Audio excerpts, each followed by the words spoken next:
একটু ভেবে দেখুন তো, মাত্র ৩৩ কিলোমিটার লম্বা একটা জলপথ। কি হতে পারে যদি এই ছোট্ট একটা পথ হঠাৎ বন্ধ হয়ে যায়, আর তার জেরে ১৭ কোটি মানুষের একটা গোটা দেশ আঁধারে ডুবে যায়? শুনতে অবাক লাগলেও এটা কিন্তু কোনো কাল্পনিক প্রশ্ন নয়। আমরা যেটাকে একটা যদি বা কিন্তুর মতো হাইপোথেটিক্যাল ব্যাপার বলে ভাবছি, ঠিক সেটাই বাংলাদেশের প্রায় ১৭ কোটি মানুষের জন্য আজকের কঠিন বাস্তবতা। চলুন একটু খতিয়ে দেখা যাক ঠিক কিভাবে এই সংকটটা দানা বাঁধল। আর এই সংকটটা কিন্তু আসলো একেবারে চোখের পলকে। দেখুন, ১ মার্চ ইরান হরমুজ প্রণালী বন্ধ করে দিল, আর তার ঠিক পরের দিনই এলএনজি সাপ্লায়াররা ফোর্স মেজর ঘোষণা করে বসল। মানে সোজা কথায়, চুক্তির বাইরে বিশেষ পরিস্থিতি দেখিয়ে তারা মাল পাঠাতে বাধ্য নয়। ফলাফল অবিশ্বাস্য হলেও সত্যি, মাত্র ৪৮ ঘণ্টার মধ্যে বাংলাদেশের জন্য আসা ১১টা গ্যাস কার্গোর মধ্যে ৮টাই বাতিল হয়ে গেল। আচ্ছা, এই হরমুজ প্রণালী জিনিসটা আসলে কি? এটাকে বলা যায় সারা বিশ্বের এনার্জির মূল গেটওয়ে। ব্যাপারটা এভাবে ভাবুন, সারা দুনিয়ার মোট তেল আর এলএনজির প্রায় ২০% এই ছোট্ট মাত্র ৩৩ কিলোমিটার চওড়া একটা পাইপের মতো জায়গা দিয়ে যায়। বুঝতেই পারছেন, এই পাইপ যদি এক মুহূর্তের জন্য বন্ধ হয়ে যায়, তাহলে বিশ্বজুড়ে কি মারাত্মক সংকট তৈরি হতে পারে।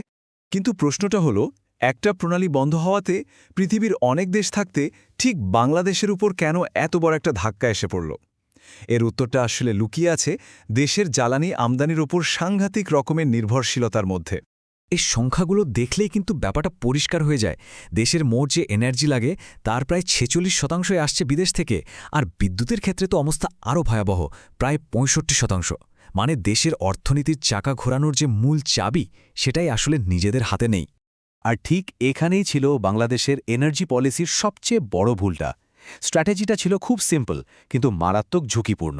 একজনই সাপ্লায়ার, একটাই রুট, আর একটাই সরু জলপথ। মানে সব ডিম যেন একটাই ঝুড়িতে রাখা, যেটা যে কোনো মুহূর্তে হাত থেকে ছিটকে পড়তে পারে। আর যেই না সংকট শুরু হলো, অমনি সেই ফোর্স মেজর শব্দটার আড়ালে সাপ্লায়াররা নিজেদেরকে গুটিয়ে নিল। তাদের বার্তাটা ছিল একেবারে সোজাসাপটা আর স্পষ্ট। এটা আমাদের সমস্যা না, আপনাদের পথ আপনাকেই খুঁজে নিতে হবে। আন্তর্জাতিক চুক্তির যে কতটা কঠিন এক বাস্তবতা আছে, এর থেকে ভালো উদাহরণ আর হয় না।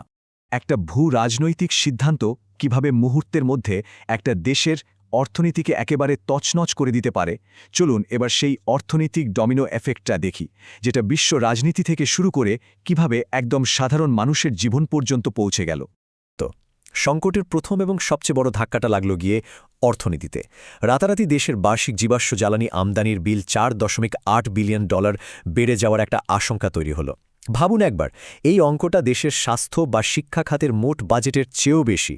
আর এর মানে হলো, মাত্র ১ বছরের মধ্যে দেশের জ্বালানি আমদানির খরচটা প্রায় ৪০% বেড়ে যাওয়ার ঝুঁকি তৈরি হলো। যে কোনো দেশের অর্থনীতির জন্য এত বড় একটা শক সামলানো প্রায় অসম্ভব ব্যাপার। এই যে বাড়তি খরচের বোঝা, এটা এতটাই বিশাল যে তা বাংলাদেশের মোট জিডিপির প্রায় ১.১% সমান। একবার ভাবুন, শুধু একটা সংকটের কারণে দেশের পুরো অর্থনীতির এত বড় একটা অংশ লিটারালি উবে যাচ্ছে। এর প্রভাবটা কিন্তু সরাসরি গিয়ে পড়ল দেশের শিল্প খাতে।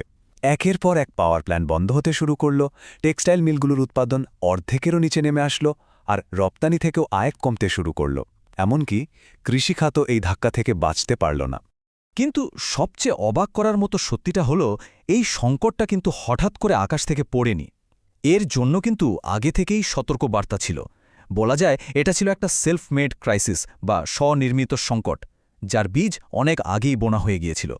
এই বিরোধাভাস বা কন্ট্রাডিকশনটা একবার দেখুন। সরকার একদিকে যে এলএনজিটা এই সংকটের মূল কারণ, ঠিক সেই খাতে আরও ৪১টা নতুন পাওয়ার প্ল্যান্ট বানানোর পরিকল্পনা করছিল। আর অন্যদিকে যেটা হতে পারত আসল সমাধান, সেই রিনিউয়েবল এনার্জি বা নবায়নযোগ্য জ্বালানির ক্ষমতা ছিল মোট উৎপাদনের মাত্র ৫%-এর কিছু বেশি। এটা আসলে একটা বিরাট সুযোগ হাতছাড়া করার মতো গল্প। সরকার যখন এলএনজি আমদানির পেছনে বিলিয়ন বিলিয়ন ডলার ভর্তুকি দিচ্ছিল, ঠিক সেই টাকাটা দিয়েই কিন্তু দেশের ভেতরে সোলার বিদ্যুৎ বসানো যেত। একটা হিসাব বলছে দেশের মাত্র ১% কৃষিজমিতে সোলার প্যানেল বসালেই প্রায় ৫০,০০০ মেগাওয়াট বিদ্যুৎ উৎপাদন করা যেত, যা এই দেশটাকে আজকের এই সংকট থেকে সহজেই বাঁচাতে পারত। সুতরাং মূল কথাটা হলো, এই সংকটটা কোনো দুর্বলতা তৈরি করেনি। এটা শুধু আগে থেকে থাকা একটা গভীর দুর্বলতাকে সবার চোখের সামনে তুলে ধরেছে। এটা কোনো আকস্মিক দুর্যোগ ছিল না, বরং একটা জানা সমস্যা, যেটাকে সময় মতো সমাধান করা হয়নি। তাহলে এই পুরো ঘটনা থেকে আমরা ঠিক কি শিখতে পারি?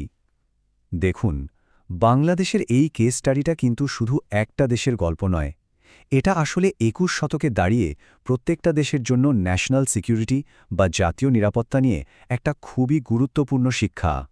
এই যে পরিণতির চেন বা শৃঙ্খল, এটা কিন্তু খুবই সিম্পল আর একই সাথে ভয়ঙ্কর। দেখুন কি হচ্ছে, একটা জলপথ বন্ধ হচ্ছে, তার ফলে আমদানি থেমে যাচ্ছে, অর্থনীতিতে একটা বড় ধাক্কা লাগছে, আর সবশেষে এর বোঝাটা বইতে হচ্ছে সাধারণ মানুষকে।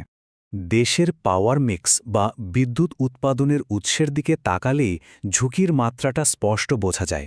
ভাবুন, প্রায় ৬৫% বিদ্যুৎই যদি আমদানি করা জ্বালানির উপর নির্ভর করে, তার মানে তো দাঁড়ায় দেশের ২/৩ পাওয়ার সাপ্লাই আসলে বিদেশের সিদ্ধান্তের উপর নির্ভরশীল। আর এই পুরো ঘটনা থেকে সবচেয়ে বড় যে শিক্ষাটা আমরা নিতে পারি তা হল জ্বালানি স্বাধীনতা এখন আর শুধু পরিবেশ বাঁচানোর একটা উপায় নয়, এটা এখন সরাসরি জাতীয় নিরাপত্তার একটা অংশ। তাই শেষ পর্যন্ত প্রশ্নটা এটাই এসে দাঁড়ায়, জ্বালানি স্বাধীনতাই কি ২১ শতকের নতুন জাতীয় নিরাপত্তা? এই একটা প্রশ্নের উত্তরের ওপরই হয়তো নির্ভর করছে বিশ্বের অনেক দেশের ভবিষ্যৎ।